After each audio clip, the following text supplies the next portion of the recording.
querido. Graça e paz do nosso Senhor e Salvador Jesus Cristo.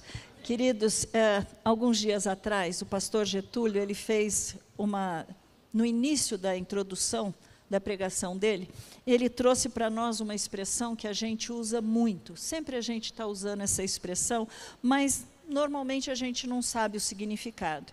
E ele falou sobre pé na jaca. Não sei se vocês já ouviram, mas eu gostaria de realmente falar para vocês, procurem, não pelo pé na jaca. Que palavra, que coisa maravilhosa que foi aquela pregação. Mas o que eu mais fiquei impactada foi que, no momento que ele estava falando, eu estava sentada, e aí, de repente, eu falei, meu Deus, eu estou fazendo a mesma coisa, estou fazendo exatamente igual. Deus estava me dando, no meio de uma outra pregação, ele falou um negócio no meu ouvido, eu abri o caderno e escrevi um título da pregação que vocês vão ouvir hoje. E ele me falou para colocar o nome das pessoas que eu deveria falar sobre elas. Então, quando o Getúlio falou, eu falei, nossa, é o mesmo Espírito, ele só vai confirmando aquilo que ele quer falar, né? E aí o tema da nossa pregação aqui é calcanhar de Aquiles, ou as nossas vulnerabilidades. Mas o que isso significa? Todos nós já falamos sobre calcanhar de Aquiles, né? Segundo o dicionário, é de origem mitológica que se refere à vulnerabilidade física de uma pessoa e que pode levá-la a uma derrota ou queda. No nosso caso, nós não estamos falando dessa vulnerabilidade física, nós estamos falando de algo emocional ou espiritual que pode nos fazer cair e levar essa derrota. Conta a história, e aí vamos para a cultura, né, que a mitologia grega conta que Tétis, que era mãe de Aquiles, sabendo que o rio Estige, ele tinha uma capacidade, quem entrasse lá não morreria. E como a mãe não queria que ele morresse, ela foi lá para banhar o filho. Só que, na hora que ela está banhando a criança, ela pega pelos pés e põe na água e tira. Só que o lugar que ela segurou, que era o calcanhar, não recebeu nenhuma água. Qual foi o tipo de morte dele? Foi uma flecha envenenada no calcanhar, né? Mas quem era esse Aquiles? Também diz, conta-se a história que era um valente guerreiro, lutou na guerra de Troia justamente ao lado dos gregos. E ele, você vai saber toda a história dele por causa de mas assim, muito famoso, um poeta chamado Homero, que conta toda essa história através do do poema chamado Ilíada. Muito bom. Sabendo disso, só resta falar para vocês que isso é algo tão comum no nosso dia a dia, que a própria ciência usa essa expressão, que é o tendão de Aquiles. Né? Quando uma pessoa machuca o tendão de Aquiles, ela pode, inclusive, perder toda a movimentação, porque é ele que está sustentando, segurando e te dando essa capacidade para estar andando. Né? Mas por que eu estou trazendo toda essa cultura? O que é que eu estou querendo falar e fazer com essa pregação? Então, vocês sabem, eu falo isso quase todas as minhas pregações, eu estou orando a Deus para Ele colocar um espelho na nossa frente, na frente de cada um de vocês, para que a gente olhe e veja quando nós estamos parecidos com Jesus, ou não. Quanto que você já tem sido modificado, transformado, quanto que você agora já se parece com Jesus. A nossa preocupação justamente é com a santidade de cada um de vocês. Por quê? Porque diz a Bíblia que sem santificação ninguém verá Deus. Então não adianta você pensar em obras, em mérito, não adianta, nós estamos falando porque Jesus está voltando e nós temos que ser santo como Ele é santo. Então que você peça ao Espírito Santo de Deus, para que Ele te revele qual é a sua vulnerabilidade, qual é o teu ponto fraco, onde você tem caído, onde você tem que vigiar, ficar esperto contra ciladas malignas, né, que podem te afastar do Deus vivo. Então, qual a área que eu e você precisamos vigiar mais para não abrir estas brechas? E, claro, você sabe que você pode ter uma área mas podemos ter várias, né? E eu já confessei no primeiro culto, confesso de novo, conforme eu escrevia, eu falava, eu não acredito que eu estou caindo nisso. Porque quando Deus tem que mostrar para você, Ele precisa desse espelho. Mas não adianta Ele mostrar, se a gente não reconhecer, não pedir perdão para Deus, a coisa continua igual. Né? Então, nós vamos falar de alguns personagens bíblicos, que é muito mais fácil você falar do outro, sem você pensar em você, por enquanto. Mas é claro que Deus pode estar usando estas palavras, e eu tenho certeza que está, como fez comigo, para fazer com você também. O primeiro personagem da Bíblia que eu quero conversar diz respeito a Sansão. Oh, homem grande, forte, valente, destemido. Sansão foi escolhido por Deus para livrar o povo de Israel dos filisteus. O nascimento dele já foi um milagre. Vocês sabem, a mãe não podia, de maneira nenhuma, ter filho. O anjo aparece para a mãe, fala que ela vai ter um filho, e aí ela vai contar para o marido fala, então, também quero ver o anjo, que ele apareça para mim. E o anjo aparece para ele. Todo o nascimento de Sansão foi algo fora do normal. Mas por que Deus estava falando para ela que ela teria um filho? Porque Ele estava dando orientações específicas de como seria a educação dessa criança. Sansão era um homem nazireu. Nazireado é aquela pessoa escolhida, separada por Deus para fazer algo específico, e sobre ela algumas coisas precisam existir, não podem ser mudadas. Por exemplo, ele não poderia tomar vinho, ele não poderia chegar perto de cadáver, quer seja de homem, quer seja de animal. Ele não poderia cortar o cabelo dele. E por que não o cabelo? Porque o cabelo representava cobertura sobre ele. A força dele vinha por causa desta cobertura. E aquele cabelo era o símbolo desta cobertura, né?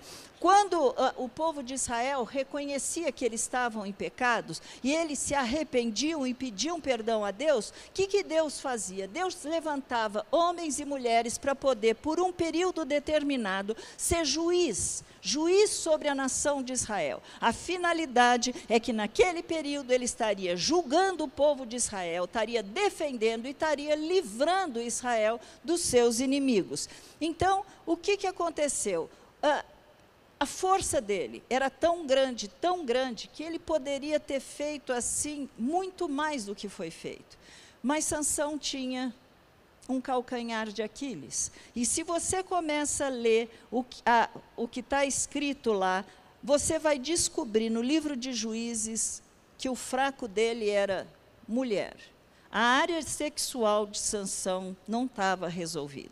Ele lutou várias e várias vezes com os filisteus, mas ele foi derrotado, principalmente por causa da sua carnalidade e por causa da sua desobediência. O segundo homem que eu quero tratar com vocês é Naamã. Naamã era um comandante do exército da Síria, um grande guerreiro, um homem muito, muito benquisto pelo rei, pelos seus patrícios, mas diz a Bíblia que quem dava a vitória a ele era, inclusive, o próprio Deus. Era Deus que fazia com que aquele inimigo de Israel pudesse vencer Israel. Por quê? Porque mais uma vez Israel havia caído, mais uma vez Israel havia pecado, e eles se arrependendo, Deus então levantava homens. Mas nesse caso aqui, como Deus dava vitória para este homem, ele tinha um pequeno probleminha. Ele era leproso. E mesmo leproso, ele saía às guerras. Um dia, numa dessas vitórias que ele teve, ele traz para dentro da casa dele uma menina, uma jovenzinha, e esta menina, vendo a situação agora do seu novo chefe, essa escrava, ela começa a falar o que está escrito em 2 Reis, capítulo 5, versículo 3. Ela disse: quem dera o meu senhor estivesse na presença do profeta que está em Samaria, e ele o curaria. Aquilo que ela falou trouxe uma fé para aquele homem, ele ficou tão querendo estar lá, querendo ir até lá, pediu para o rei e o rei o enviou. Para falar com quem? Com Eliseu. O que acontece? Eliseu nem dá bola.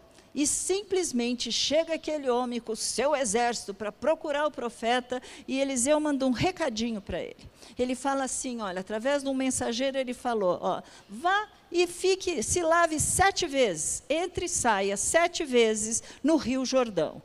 Mas Naamã ficou muito indignado, ele ficou muito irado, virou para ir embora.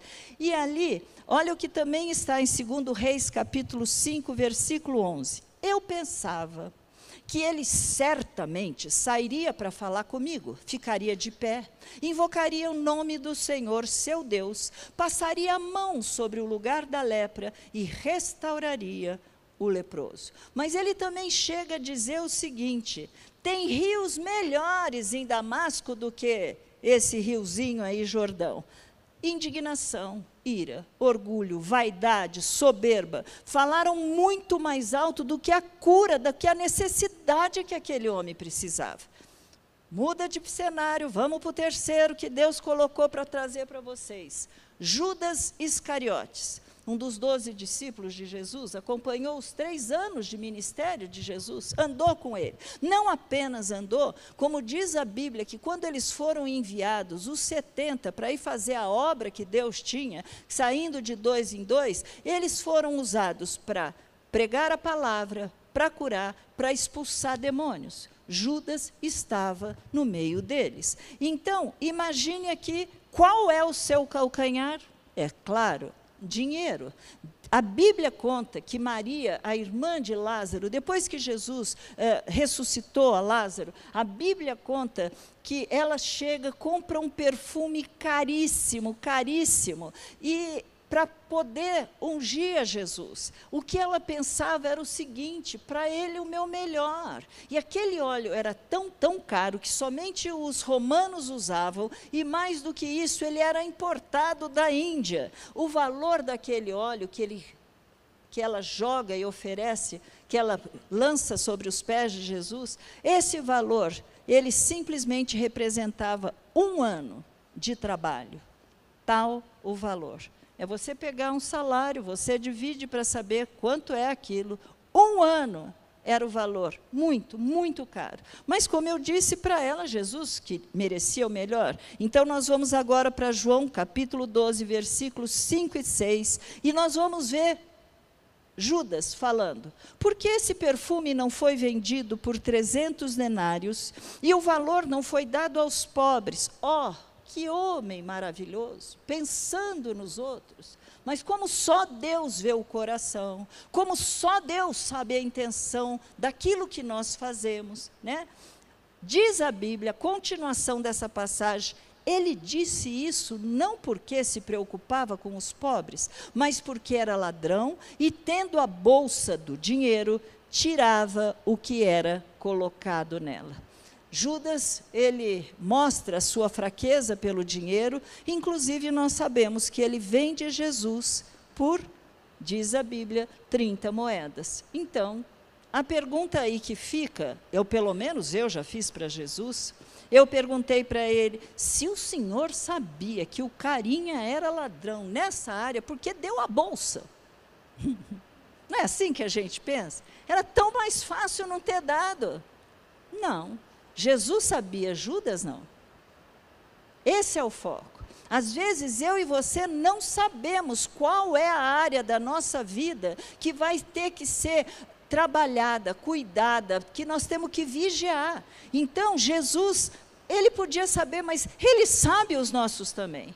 Nós é que não sabemos naquilo que nós estamos caindo, quais são as nossas fraquezas, as nossas vulnerabilidades. Ele sempre chama isso de pecado. Nós podemos até criar um novo linguajar. Nossa, me apareceu uma oportunidade, né? Porque cada hora é uma maneira para a gente camuflar o que nós temos dentro de nós e que não agrada a Deus. São situações criadas para que você e eu descubramos quem é o seu Deus, quem é o meu Deus, quem é que está comandando a minha vida. Nós vamos realmente crer que Jesus é Salvador? Oba, vou para o céu. Mas Ele tem sido Senhor da tua vida? Essa é outra história. Então, nós temos que pensar nessa palavra para perguntar qual a área que eu devo me preocupar mais. Será mulher ou será sexo, desobediência, será ira, orgulho, vaidade, dinheiro? Vamos para o quarto. Esse quarto eu estou querendo trazer para vocês sobre Pedro. Pedrinho, maravilhoso, discípulo ousado, aquele que era corajoso, valente. Pedro, assim como todos nós, temos qualidades, mas ele tinha um temperamento, que coisinha, sanguíneo, é claro, né? Vinha para fora algumas coisas, mas tudo bem, só ele tinha, né? Só ele tinha esse ego inflado que pensava muito sobre si mesmo. E todos precisamos pedir para Deus, o Espírito Santo, para que nós tenhamos o nosso temperamento controlado pelo Espírito. Nós temos 4 tipos de temperamentos, a psicologia fala sobre isso. Mas não pense que um é melhor do que o outro. Os 4 precisam ser controlados, porque não é porque uma pessoa é muito brava que ele não pode ser controlado, não é porque ele é muito manso que ele também não vai pecar. Às vezes o manso vai precisar ser levado, Deus vai precisar segurar na mão para poder trazer uma ousadia, mas aquele que é colérico, aquele que é, né, um pouquinho mais sanguíneo, ele vai precisar segurar e falar menos, puxa freio de mão. Todos nós precisamos ter os nossos temperamentos sob controle.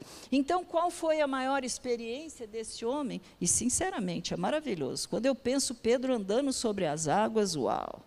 Aquilo lá ficou registrado. Aí ele podia, o que viesse depois da conversão de Pedro, Pedro andou sobre as águas, não era convertido ainda. Já fazia milagres para Jesus. Mas foi depois que Jesus ressuscitou, que Jesus falou para ele: Pedro, quando tu te converteres, apacenta as minhas ovelhas. Então não vão ser dons, não vão ser milagres, a maneira como Deus nos usa, nada disso.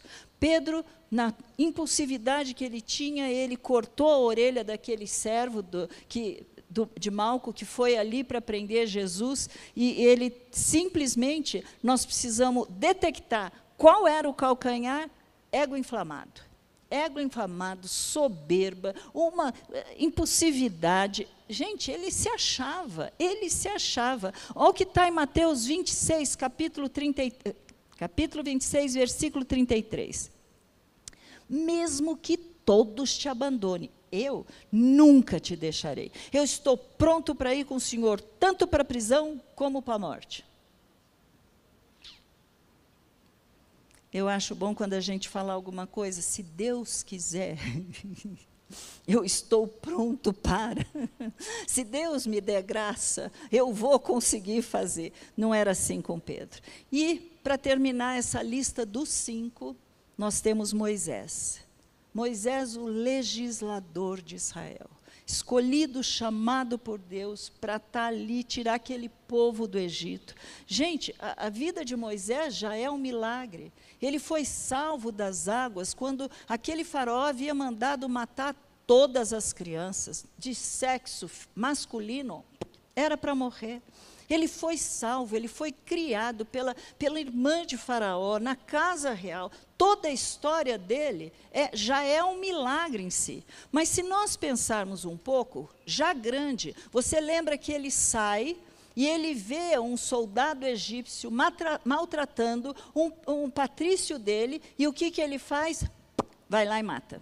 Simples assim. Ele até tenta esconder, sabe? Como a gente que tenta esconder o pecado, mas no dia seguinte todo mundo já sabia e ele teve que fugir. Ele não pôde ficar lá, e nós sabemos que ele ficou 40 anos esperando, quietinho, cuidando de ovelha. Eu não sei se ele pensou, será que eu vou ter retorno? Será que Deus ainda vai me usar? Ele simplesmente teve que se aquietar.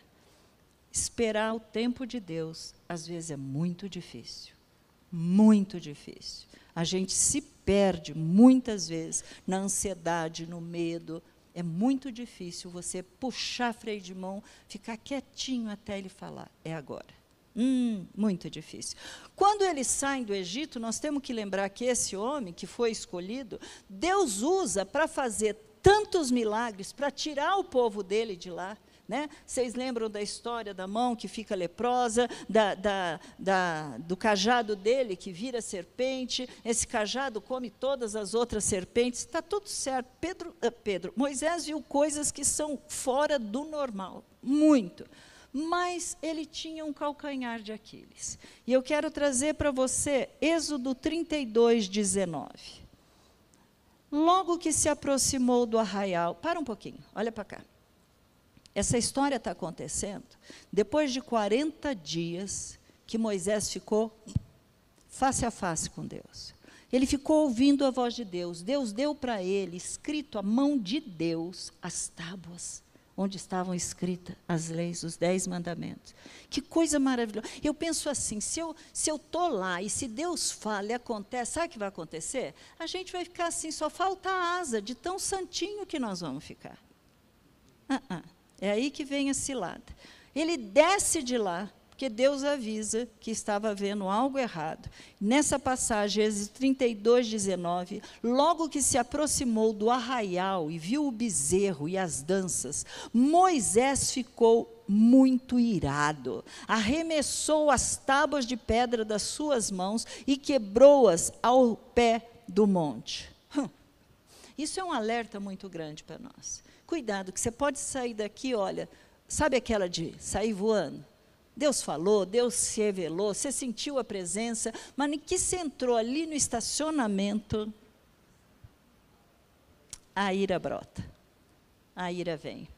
Eu não estou nem falando se já caí, se não, sei que essa semana foi dura, tá?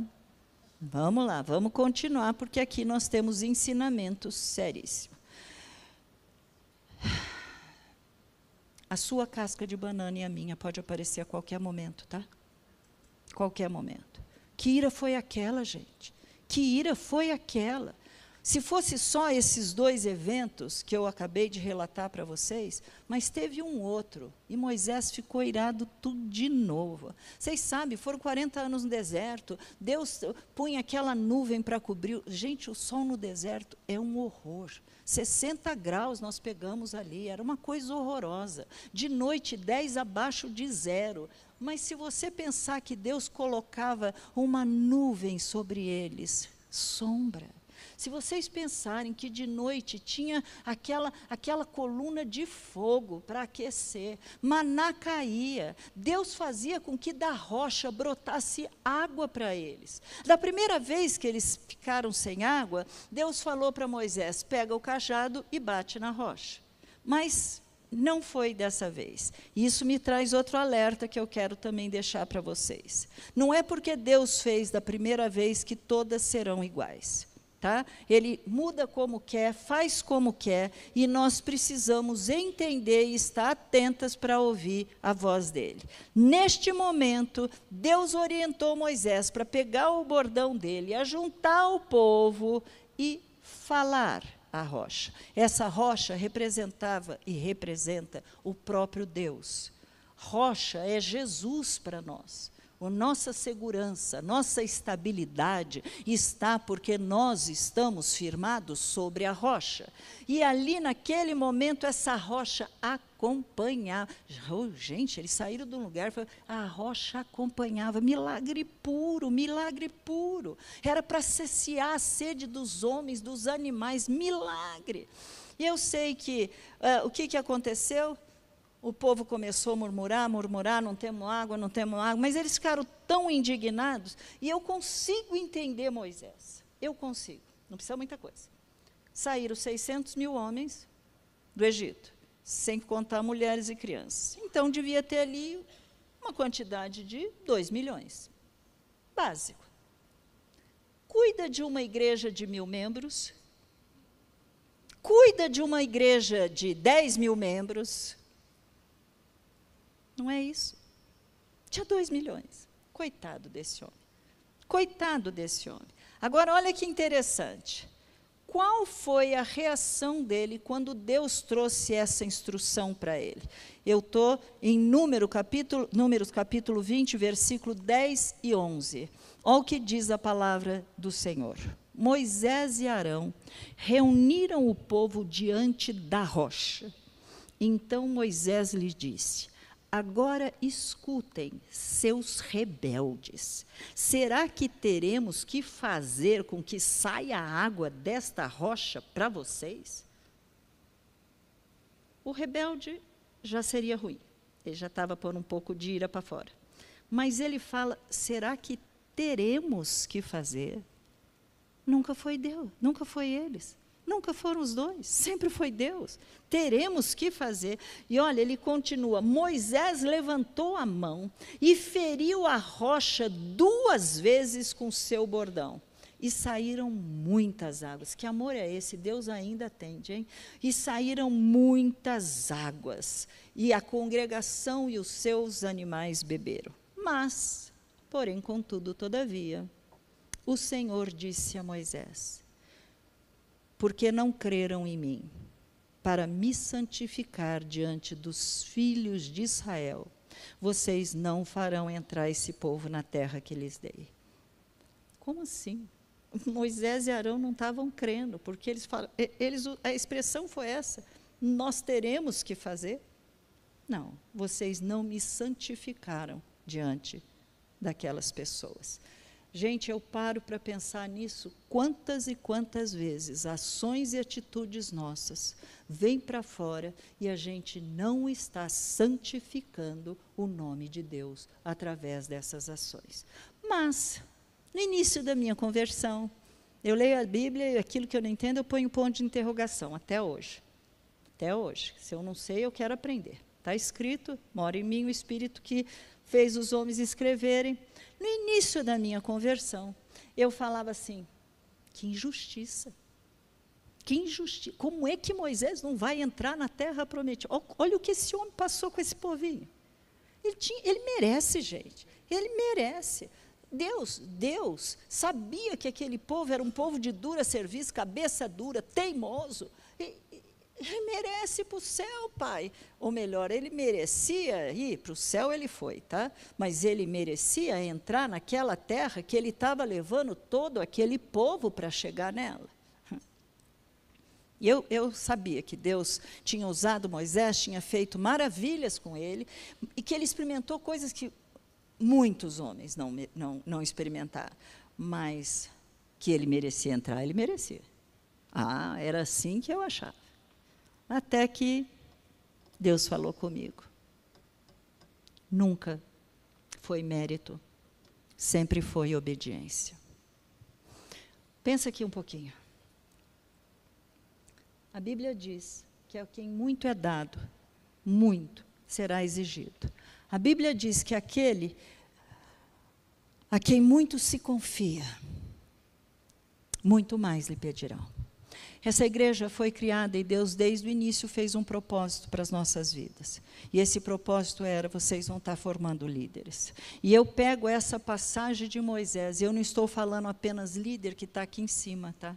Eu estou falando de pessoas que diante de Deus vão ser usadas para liderar.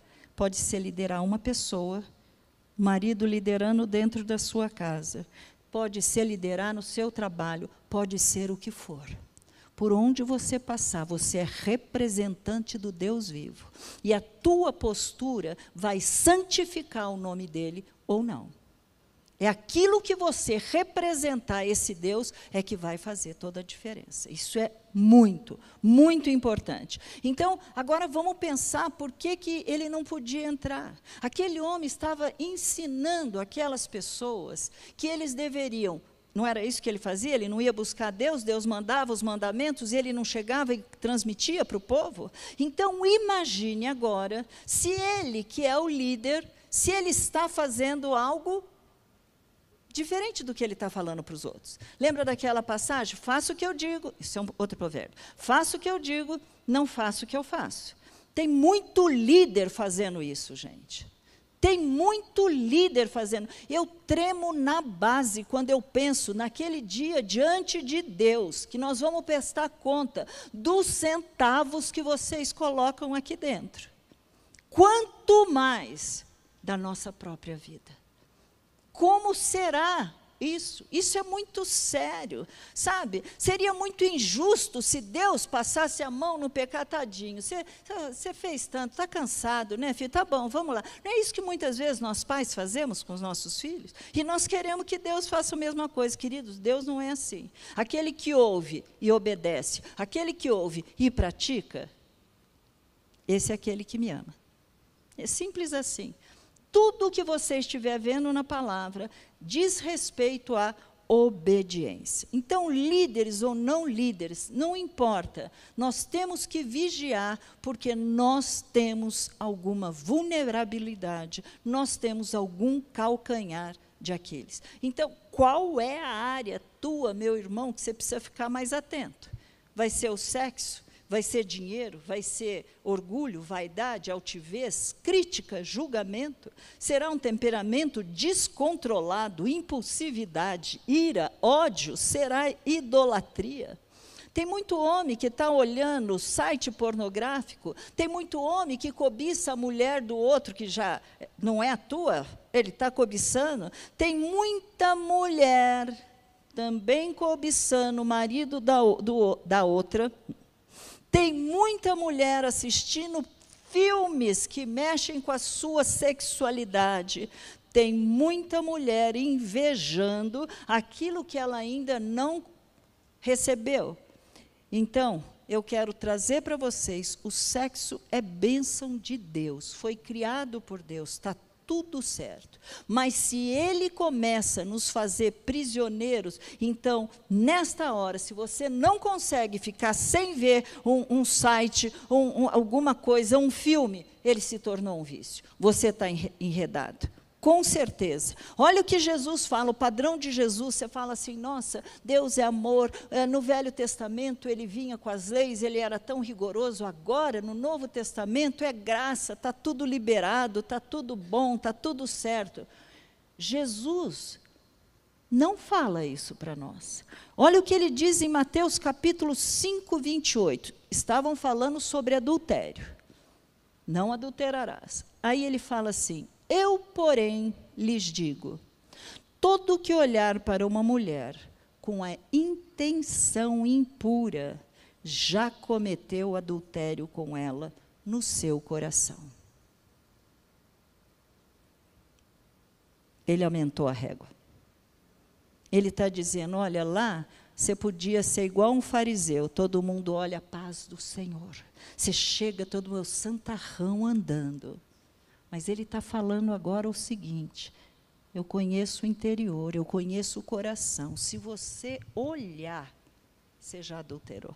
Dá para ver a profundidade do que é uma vida de santidade. Então, tanto homens como mulheres podem cair nisso. Quando você é orgulhoso e acaba pensando, não, foi o meu braço, foi a minha inteligência, a minha sabedoria, a minha beleza, foi a minha capacidade, a minha esperteza que me fez chegar até onde eu cheguei. Queridos, tem um nome para isso, idolatria. Idolatria não é simplesmente você idolatrar imagens, ídolos, não. Idolatria é você sentar no lugar de Deus, que só pertence a Ele, é trono dEle, e você resolveu sentar ali e ser um deusinho. É do jeito que eu quero, é do jeito que eu gosto. É simplesmente assim. O dinheiro pode se tornar uma idolatria. O dinheiro pode se tornar, a Bíblia diz que o amor ao dinheiro, ela é a raiz de todos os males. Deus não fala contra o dinheiro em si, Ele fala com o peso que nós damos para Ele. E aquilo ali vai se transformar na raiz de todos os males. Algumas pessoas, buscando ter mais do que o necessário, desviaram da fé. Isso está em 1 Timóteo 6,10, nem precisa. Desviaram da fé e trouxeram muitos sofrimentos desnecessários. Talvez muitos das nossas lutas seja por coisas que fizemos, eu não sei. Mas ele está dizendo, todos os males, não apenas alguns. Então, como eu disse, dinheiro não é pecado, mas o amor a ele sim. Por que que ele é pecado? Porque você acaba se tornando controlado por um principado chamado Mamon. Está na Bíblia, algumas traduções põem o nome dele, Mamon. E ele usa a ganância, ele usa o roubo, a falcatrua, a sonegação de fisco para você obter vantagens. E muitas vezes ele também vai usar, mas você ganha tão pouco, como que você vai dar 10% para Deus? Não, ele vai entender. Mas de 5 pães com 2 peixinhos, ele supriu todas as necessidades, não importa o valor. Uma coisa que todos nós temos em comum, independente do valor, é o que nós ganhamos, que nós devolvemos para Deus. 10% daquilo. E é isso que vai manter e fazer a obra de Deus caminhar. Então, o que eu e você temos que fazer, queridos? Pedir perdão. Simples assim. Simples assim. Aqueles homens que eu falei com vocês, que eu fui citando um a um, esses homens, tudo que eles tinham, eles receberam de Deus. Foi Deus que deu a Sansão aquela força. Foi Deus que deu a Naamã a destreza para aquela guerra dele. Foi Deus que colocou Judas ali ao ladinho de Jesus, porque ele estava dizendo, eu estou te dando a chance de dizer não para o pecado, dizer não. Ele poderia ter falado, não, eu não vou roubar, eu não vou trair meu mestre, mas falou mais alto o amor ao dinheiro. Pedro tinha que lutar contra o seu orgulho. E olha, eu cheguei a uma conclusão. Mesmo aqueles que são tímidos, que são humildes, todos nós temos orgulho. Em algum momento, uns mais, outros menos, mas todos nós, porque isso veio na nossa herança, no nosso DNA que nós recebemos de Adão e Eva. Vocês lembram que ela olhou, ela cobiçou, ela viu que era bom, que era agradável, e ela tomou a decisão, não vai ser o que do meu jeito, como eu quero. E isso é um orgulho. A gente não quer nem perguntar para Deus como resolver, vai ser do meu jeito. Não, Senhor, pode deixar, isso aqui eu dou conta do recado. Não é assim que nós somos. Nós somos aqueles que temos Jesus como Senhor e nosso Salvador. Sabe, por isso que eu falei, alguns mais, outros menos. Agora, quem de nós não tem julgamento? Quem de nós não tem crítica, não tem acusação? Quem te pôs como juiz? Quem te colocou como juiz? Quem somos nós para ficar apontando o dedo, o erro do outro, quando nós mesmos temos tanta coisa para ser olhada para dentro de nós? Então, queridos, como nós precisamos de Deus. Como nós precisamos de Deus. E eu quero fazer um resumo desses pecados que eu citei, mas quero dar um desdobramento também para eles. Vamos lá no sexual. No sexual não é apenas sexo, não é apenas relação sexual, não é apenas pornografia. Nós temos cobiça entrando nisso, homens e mulheres. Nós temos falta de domínio próprio entrando nisso. Nós temos orgulho, nós temos impulsividade. Quando você fala sobre o ego, entra de novo orgulho, vaidade, arrogância, prepotência, soberba. Você já chegou perto de alguém que é muito prepotente? Nossa, parece que você... Não vou nem falar. Mas assim, você está embaixo da pata do cavalo, que aquela pessoa te olha de cima e embaixo. Mas isso não aconteceu com vocês, só com a gente. Vamos voltar lá. Também é uma idolatria. Nosso eu continua sentado no trono. Nosso eu continua sentado. Isso por causa dos pecados do nosso ego. E aí, o dinheiro, roubo, ganância, falcatrua, sonegação. Se também você não é dizimista, você está roubando, só que agora não é a homem, você está roubando a Deus. Vamos lá, vamos terminar rapidinho, porque isso daí me machucou. Essa semana eu pensando, eu parava em cima, eu orava, eu falava, meu Deus, eu jamais podia imaginar. Tudo bem, eu com Deus. Temperamento descontrolado, ira, raiva, ódio, impulsividade, fala dura.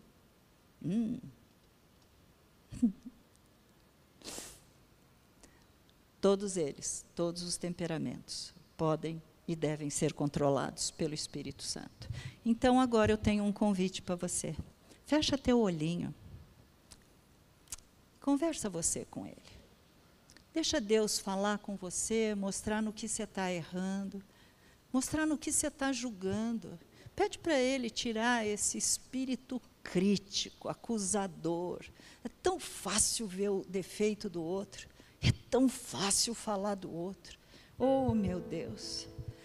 Senhor, nós estamos falando sobre as nossas vulnerabilidades e como elas abrem brecha, Senhor, para sermos acusados diante do Senhor. Pai, nós temos pecado contra Ti, contra a Tua santidade, nós temos pecado contra a Tua palavra, Pai. Nós estamos Te desobedecendo, Senhor, e essas brechas estão dando direito legal a Satanás, Pai. Ele tá podendo, Senhor, chegar a criar para nós cascas de banana que nós vamos abrir, Pai. Senhor, nos perdoa por ofender essa Tua santidade. A Tua palavra diz: sede santos, porque eu sou santo. Eu sou quem vos santifico. Senhor, tem misericórdia, Pai. Pai, nós queremos sair desse trono que nós sentamos. Esse trono é Teu, esse lugar é Teu. Só o Senhor sabe todas as coisas, só o Senhor me conhece, Pai. Senhor, a Tua palavra diz que os meus dias foram escritos antes da fundação do mundo. Ninguém vai te pegar de surpresa, Pai, mas nós somos pegos, Pai, por aquilo que não está em andamento, Pai, que nós não estamos aprendendo a descansar, a esperar, Pai. Senhor, nós falamos até sobre o dinheiro e quanto tempo nós perdemos correndo, Pai. Quantas vezes nós passamos o dia inteiro, Pai, sem parar para orar, para ler, para ter um tempo com o Senhor, Pai. Quantas vezes, Senhor, a nossa luta precisando buscar a solução para o problema financeiro, nós esquecemos o que está escrito na Tua palavra, Senhor. Contigo está o engrandecer e a tudo dá força, Pai. Riquezas e glórias vêm de Ti, Tu domina sobre tudo, Pai. Senhor, nos ensina a quietar, Pai, nos ensina, Pai, a descansar. O Senhor sabe tudo, o Senhor vê tudo, Pai. Pai, em nome de Jesus, esteja enviando os Teus anjos, Pai, pegando essas orações, levando até o Senhor, Pai, para que o Senhor possa não apenas nos perdoar, mas lançar no mar do esquecimento, Pai. Nós temos falado de temperamentos descontrolados, Pai, pode ser para mais ou pode ser para menos, Pai. Apatia, pode ser tanta coisa, Pai, ele está descontrolado, Senhor. Nós precisamos, Pai, pedir que o Senhor nos dê graça para dominar a nossa carne, os nossos desejos, as nossas vontades. Pai, nos dê graça para não cairmos mais, para não ficarmos nas mãos de Satanás. O Senhor nos promete, Pai, através de toda a Tua palavra, a graça transformadora, a graça capacitadora, a graça perdoadora, salvadora, a graça restauradora. Pai, nós vamos praticar agora, Senhor, um ato simbólico, Pai, porque nós estamos fazendo isso e o Senhor nos ensinou para fazer isso até que o Senhor venha, Pai. Nós estamos rememorando a Tua morte, o sacrifício, Pai. Então eu te peço, Senhor, vai passando, vai limpando, vai perdoando todos os nossos pecados, Senhor. Como diz a Tua palavra, não nos deixe cair em tentação, livra-nos do mal, pois Teu é o reino, o poder e a glória. Oh, Deus Todo-Poderoso, nós oramos em nome de Jesus. Nós nos arrependemos, nós pedimos perdão, Pai. Nos ajuda, Senhor, nos ajuda, Pai. E a nós que somos líderes, Pai, obrigado, Pai, porque o Senhor deixou essa representação de Moisés. Que coisa séria, Pai. Já pensou não subir? Nós não estamos falando de salvação, Pai. A salvação é outra história. Mas se o Senhor vier hoje, nós subiremos com o Senhor. Nós seremos arrebatados. A Tua palavra diz: sem santificação, sem santidade, ninguém verá o Senhor. Oh, meu Deus, quando eu penso caminhar contigo, andar contigo naquelas ruas, uma cidade preparada para nós. Que amor é esse, Pai? O Senhor tem demonstrado tanto a Tua graça, Pai. aquele povo no deserto, Pai. Tantos de nós estamos passando pelo deserto, Pai, mas o Senhor nunca deixou de estar conosco. O Senhor nunca deixou de nos abençoar, Pai. A tua nuvem, o fogo, Pai. Não talvez do jeito que a gente esperasse, mas nós não queremos ser que nem Naamã. Eu esperava que Deus fizesse isso e aquilo. Nos perdoa, Pai. Nos perdoa, Pai. Trocar a tua glória, a tua presença, a tua comunhão por um prato de lentilha, Pai.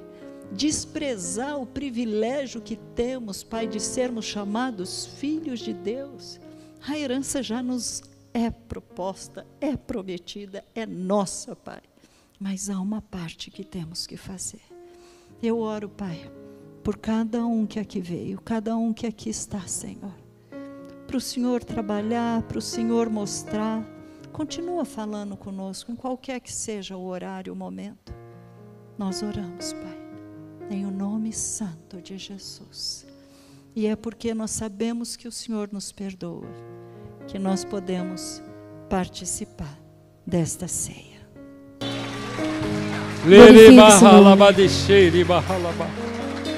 Irmãos, olha o que você está cantando. Poderoso esse nome é, o nome de Jesus. Esse Espírito Santo, que é a terceira pessoa do Deus único, habita dentro de mim e de você. Poderoso esse nome é, Ele é a cabeça dessa igreja. Nós não podemos esquecer que nós somos um corpo que move, irmãos. A igreja não é isso daqui, isso aqui vai ficar na tribulação, vai ser destruído.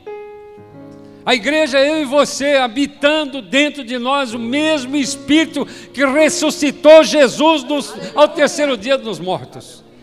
É o poder do Espírito Santo de Deus que habita dentro de você, cuja cabeça é Jesus, que transforma o mundo, irmãos, que transforma as situações, que as tempestades que possam passar na minha e na sua vida não tenham valor nenhum, porque Ele é poderoso, Ele é o Criador. Quando eu li essa passagem hoje, eu procuro nele o refúgio, porque Ele é o Senhor que criou os céus e a terra.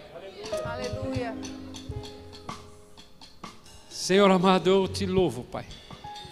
Eu te louvo porque o Senhor tem nos ensinado pela sua palavra a andarmos em santidade. Nós estamos ainda vivendo num tempo da graça. A salvação veio pela sua graça, porque o Senhor já definitivamente fez tudo aquilo que precisava ser feito para que nós pudéssemos passar a eternidade com o Senhor. Muito obrigado, Senhor, porque não tem nada a ver com o nosso mérito, apenas porque obedecemos pela fé. E falamos com a boca e cremos com o coração que Jesus Cristo é o Senhor e Salvador da nossa vida. E nós te louvamos por isso. Te agradecemos, Senhor, por tudo que o Senhor tem feito nas nossas vidas. E que a graça de Jesus Cristo, que esse amor incomensurável do Senhor, e que as consolações, e que a comunhão do Espírito Santo de Deus que habita em nós possa estar com cada um de nós hoje e para sempre. Boa semana, vai na paz do Senhor. Amém?